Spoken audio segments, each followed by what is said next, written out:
I hope you guys enjoyed the video from Fuel Cleveland. Gave me a lot of inspiration, kind of lit a fire under me. So I want to get this bike up. I want to get this bike finished. Got a bunch of really cool parts in that I haven't showed you guys yet.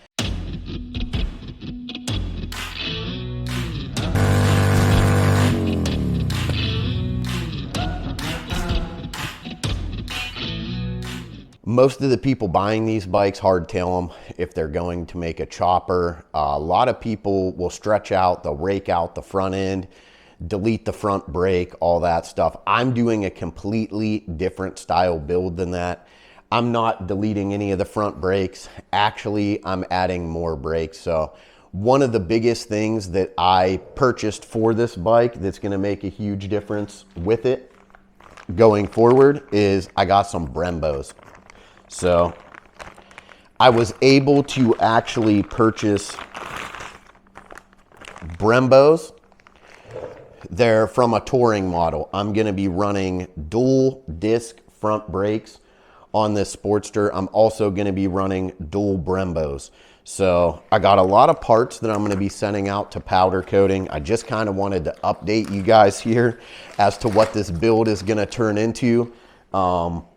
This cover right here is completely peeling. You guys can see the chrome is peeling off of it. We're gonna get that off. We're gonna get a new one on. We're gonna go all black. The horn is gone. Everything's gonna be black on this bike. I'm gonna be taking the rocker covers off. They're gonna go out for powder coat. They're gonna get powder coated black. Also the other side, we're gonna do a black billet chain cover or belt guard or whatever you want to call it. There's a little cover there for where your belt is, and we're doing that all billet. We're doing a chain drive on this bike. The brakes are going to be a huge thing.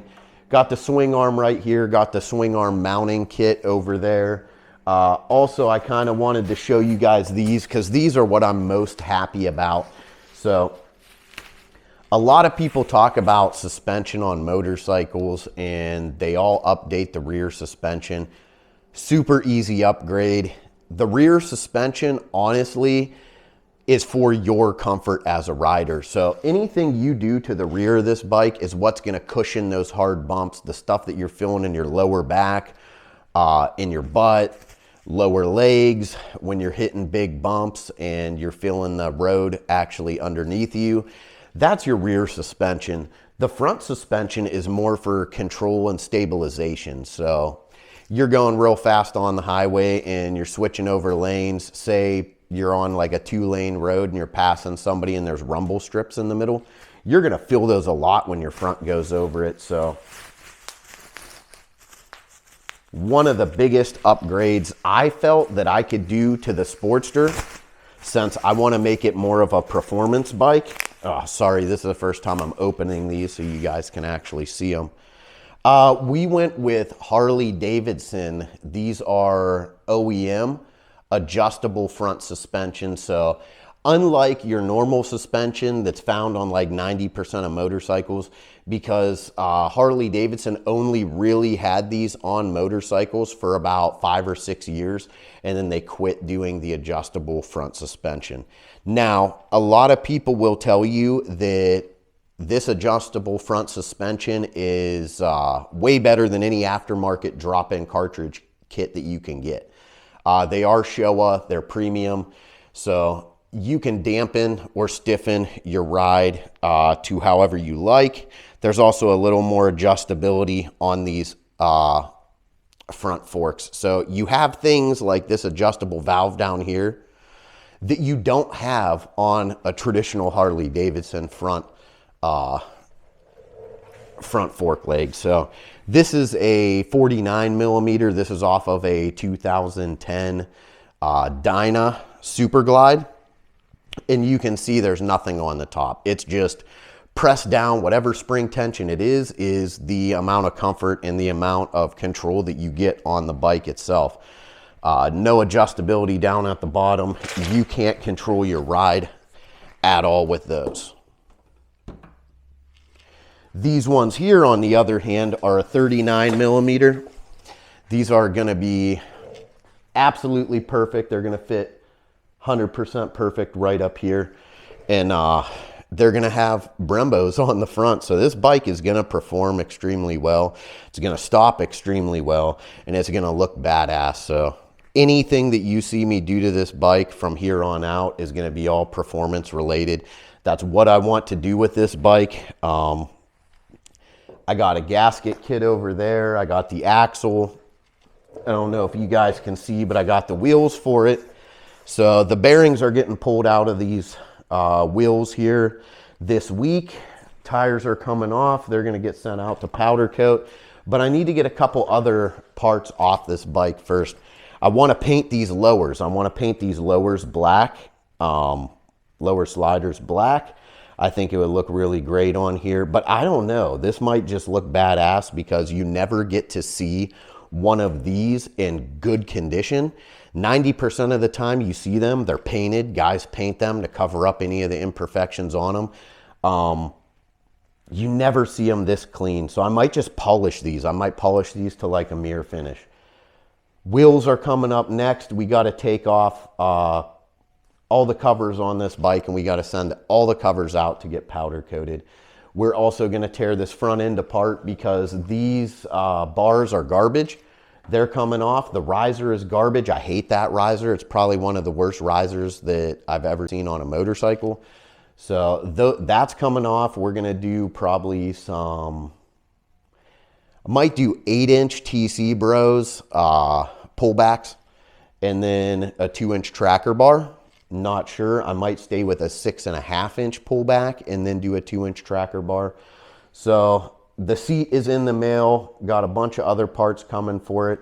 I might run the stock head pipe and just put different exhaust on it, but I don't know. So I really wanted to talk to you guys about that. If you are looking to build performance out of your motorcycle, don't leave the handling out of it. So lots of people are going to throw a huge kit on their engine. They're going to bore it out. They want to go 900 miles an hour for no reason. I'm not really that kind of guy. I want the bike to handle and perform better. I want to be able to turn super fast. I want to be able to slam on the brakes. I want to fry the tire and break it loose and everything. But that's what I'm going for on this bike. And I think one of the best bangs for your dollar is suspension, whether it's adjustable front suspension, whether it's just really premium rear shocks. On this, I don't know which way I'm going to go with the rear shocks yet. I also don't know what I'm going to do rear brake wise. I might run the stock rear brakes. I got to get some 11.8-inch rotors for the front so that they work well with these Brembos. Also, these wheels are going to be a sealed bearing setup. So I'm not running Timken style on this one. I wish these wheels were, because it would have been just easier for me to pull that oil seal out and repack the bearings, put new bearings in and call it a day. But we're going to go with a sealed bearing. It's going to last a long time. It's going to be a little more reliable, less maintenance. We'll throw those on. We're going to run a different setup in the rear. I got the chain drive kit coming. Really hope you guys enjoyed Fuel Cleveland. I had a blast. We had the family out there. I love bringing my family anywhere that I go, especially in the motorcycle community here. So it's cool for her because she rides. My son's always on the back of the bike with me. This bike is actually getting built for him. Drop a comment, let me know. He wants me to paint the frame black, paint the tank, the rear fender and the front fender black with red flames on them. I was thinking about sending the frame out and getting the frame painted red and doing everything else on the bike black, and then just some red pinstripe on the front, red flames pinstriped on the front fender for my son, and then kind of keep everything black and keep it classic. That way it lasts as long as time. The bike's a 99, so it's already a classic, so we might as well keep it classic. But yeah, just wanted to show you guys what was going on. Didn't want you to think that I was forgetting about the Sportster.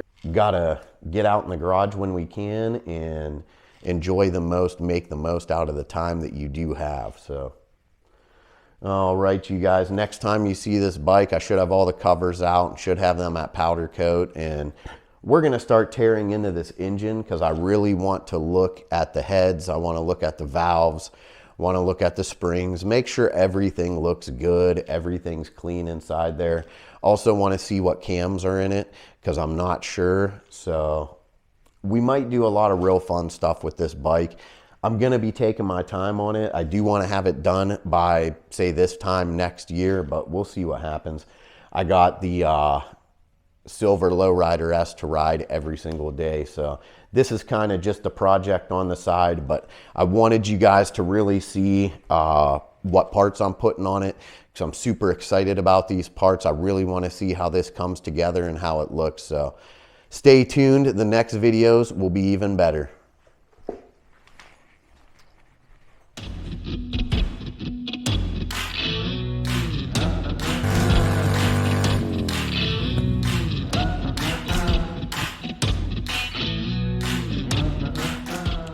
Also, just wanted to give a shout out to all my people at Sturgis right now. Be safe, enjoy your ride. We'll see you when you get back. Might plan a trip out to Sturgis for next year. If we do, I'm gonna try to get a lot more stuff planned and a lot more stuff going on. If you guys are going out to Sturgis, be safe, enjoy the ride, have a great time. Don't spend as much time in Sturgis as you do out in Black Hills. So get out there, ride, enjoy it, see the sights. Some of the best riding in the entire country. So enjoy yourselves. If you haven't been to Sturgis, get to Sturgis. If you don't have a motorcycle, buy a motorcycle. All right, you guys.